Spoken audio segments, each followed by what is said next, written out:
So I'm testing out the new mic. We'll see how it goes. Hopefully you'll hear me better. If you don't, it's because I didn't know how to work the software, so I am sorry. But anyway, I finished Ruby Red. I gave it 3 stars. I'm gonna make a whole video on it, so I don't want to go too into depth, but I will say I feel like 3 stars is too generous. I keep thinking on it going, that's probably a bit too generous, but at the same time, like, I had a fun time reading it. I read it really quickly. It was entertaining enough, I guess. It was just, there's a lot of plot holes. There's a lot of things that don't make sense. There's a lot of things that aren't really explained. It's just that there was no real conflict at the end. So there was nothing really to resolve. Like, the book ends with a kiss, which is nice. Yeah, I have picked up the sequel, which is Sapphire Blue. What can I say? It's, again, a fun time. I've gotten halfway, almost halfway through it. Still not good, but it's still entertaining, and I do want to see how it goes, mainly because I haven't watched the 3rd movie yet. And I do think the movies are better in this case, just because there's like more of a plot. It just makes more sense the way the movies did certain things. But we'll see. Again, I will do a whole video on that. Yes, I'm hoping to like read the rest of it today anyway. I've been very behind. Like, I didn't even post the last week just because I couldn't get it edited in time. Time got away from me. By Wednesday I was like, it's too late. Like, I don't have the energy to do it. I've been doing exams though, that's why. So I didn't read much in March because of it. All my exams are like the first week of April, and I've been taking them so chill. Like, I'm reading a book instead of studying, which is not good. But I also was watching a lot of TV, which I'm not going to really talk about anywhere else, so I might as well talk about it here. I watched all 3 seasons of The Boys with my boyfriend. I enjoyed it a lot more than I was expecting to. I know that I'm not the target audience for it, but I appreciated it a lot more at the end. Like, I think the word I'm looking for is just, it was so unsettling. The ending of the 3rd season was just, had me shook, had me so shocked. I thought it was really well done. I wouldn't say well, I don't know if well done is the answer, but I think it was doing what it set out to do, I guess, which is to make you unsettled. But yeah, I watched that. I watched the movie for The Lord of the Flies because I read that. It's the last book I read in March. I thought it was pretty good. Nothing else to say. Again, I think part of me while I was watching that film was going like, it was slow in the beginning, just in the sense that I thought they'd be killing each other more, as well as in the book, like, because I watched the movie before I finished the book. I was like, when are we getting to like the actual like gruesome part of it? And then I checked myself being like, why would I want to see this sooner? Like, because it's so horrendous, like it's shocking to see. And then I also watched the TV show, well, I don't know if it's a TV show really, it's just 2 episodes long, the BBC Wuthering Heights from a long time ago, a few years back. I really enjoyed it. I thought it was well done. I thought the plot was well structured in the sense that you could like make sense of what was happening, because I have seen other adaptations where I just get confused, and like it's confusing enough as it is as a story, and I feel like it was well done, even though I don't think there's a few characters that I don't think are the best cast. Like, they're not accurate to the book is what I mean in description. But other than that, I enjoyed it. Wuthering Heights is just not my favorite gothic tale, I guess, but I enjoyed this adaptation. I thought it was good. And I've also been watching The 3 Body Problem. Ooh, I watched this. I've read the first book, which is The 3 Body Problem. This was like way back. I need to reread it to like remember properly. But when I knew that they were gonna make this Netflix TV show, I was very hesitant. I thought they would really ruin it, like really ruin it. And I don't think they did. I don't think it was as bad as I was expecting it to be. I thought the acting was pretty good. I thought visually it was pretty good. I feel like they could have left out the part of the micro nanos doing something. But overall, I thought it wasn't that bad. Coming from someone who like was expecting like them to botch it up like Avatar, The Last Airbender, kind of relieved that it's not that bad. Also, what else? I watched the 2 first movies. I think I've already mentioned this in the Ruby Red trilogy. If you did not know, there is films adaptations and they're in German. I really don't mind subtitles at all. And the movies are what I watched initially. I haven't watched them since the first time I watched them, which made me want to read the books, and I never read the books, so here we are. The movies, they're just a fun time. Like, you cannot take them too seriously. There's no reason to. Like, it is literally a very chaotic time. So there's that. And I'm gonna be watching the 3rd one at some point, but I think I might want to finish the books before I finish the movie. But I thought I'd say hi.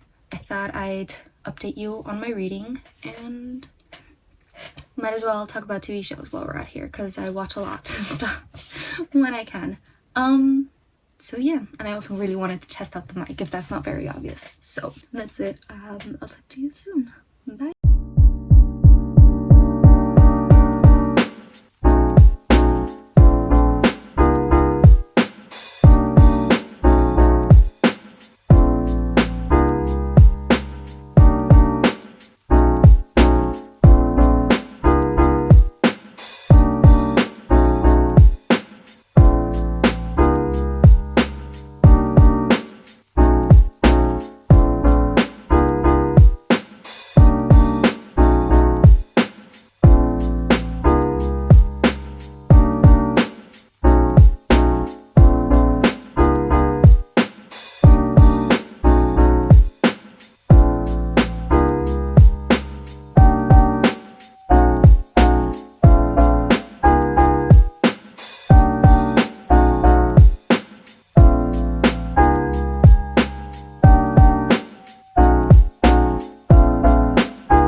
Hi, so I don't know when I last updated you guys, but since then, I think it's been like a day, maybe 2, I don't know. But since then, I have finished Sapphire Blue. I gave it 3 stars, and I've also started and finished Emerald Green. I actually enjoyed Emerald Green a lot more than I thought I would. I didn't love the ending. I don't like how things were resolved, but I kind of flew through this. Like, considering this is the most chunkiest book in the series and I read it so incredibly quick, it's kind of odd how much in the end I didn't really like it. I don't think it was resolved in a satisfactory way, the ending conflict, but yeah, it's done, it's finished. I will make a video, as I've countlessly said before, on these books specifically. But yeah, I also just overall I think I just gave 3 stars to every single book because although they were fun, quick reads, they weren't like the best. Also for the Magical Readathon, this also fulfills one of the prompts for the Magical Readathon, which is to read, I can't remember what class it is actually, for Elemental Studies, which is to read a book with a light source on the cover, and I'm going to choose this because there is the moon, obviously. I'm counting it. I could also use it as another one that is supposed to have a circle on the cover. There's quite a few circles, and I could also use it as a getting out of a slump, but I'm not going to do that yet. Anyway, it fulfills that prompt, so we're doing good there. And I've also started Castle in the Clouds. I think I'm most excited about this one just because I know Emma from Emmy Reads really likes this book, and I know nothing about it. I think we follow a girl who works as a maid in this kind of bed and breakfast kind of place, and there's a mystery going on. That's all I know about it for right now. I haven't really started it yet, but we're going to start it at some point. And yeah, I just wanted to pop in and say that, and that's it. I'll talk to you again when I have some sort of other update. Okay, so I have been reading Castle in the Clouds on my iPad, and I can tell you a bit more about it. So we're following a girl called Sophie Sparks, and she is an intern at this like hotel that's called Castle in the Clouds, and she's basically like a babysitter she's going to be an assistant to like the babysitter. It's set during Christmas. I don't know what the mystery element is, but there's definitely like a murder. Now, I don't know if it's a murder mystery yet, but there's definitely like a thriller aspect to it. I just don't know when it's gonna come, and I also don't know anything other than that. Like, she just got there, she's working there during this. Oh, she also has met a boy called Ben, who is the son of one of the owners of the hotel. And it's kind of fun so far. I'm surprised at how much I'm enjoying it. It's kind of, as of right now, I've just been following her and meeting everyone else, all of the guests that are going to be staying at the hotel, all of the people who work there, all the rest of the staff. It's all just very interesting somehow. I just like it, and they've all got their like quirks and stuff, so far I'm really enjoying it, and yeah, hopefully I'll keep enjoying it.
gotta go quickly. I just want to wrap up the vlog.